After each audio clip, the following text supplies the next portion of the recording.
চার ধরনের ব্যক্তি মুসলমান হয়েও জান্নাতে প্রবেশ করবে না। এক নাম্বার, প্রতিবেশীকে কষ্টদানকারী। আল্লাহর হাবিব সাল্লাল্লাহু আলাইহি ওয়াসাল্লাম হাদিসের মধ্যে বলেন, লা ইয়াদখুলুল জান্নাতা মান লা ইয়ামানু জারুহু বাওয়াইকাহ। যে ব্যক্তি তার প্রতিবেশীকে কষ্ট দেয় সে জান্নাতে প্রবেশ করবে না। দুই নাম্বার, অহংকারী। আল্লাহর হাবিব সাল্লাল্লাহু আলাইহি ওয়াসাল্লাম হাদিসের মধ্যে বলেন, লা ইয়াদখুলুল জান্নাতা মান কানা ফি কলবিহি মিসকালু দাররাতিন মিন কিবরিন। যার অন্তরের মধ্যে সরিষা দানা পরিমাণ অহংকার থাকবে সে জান্নাতে প্রবেশ করবে না।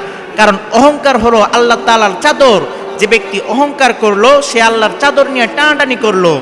আর যে ব্যক্তি আল্লাহর চাদর নিয়ে টানাটানি করে আল্লাহ তাআলা তাকে জাহান্নামের মধ্যে নিক্ষেপ করবেন।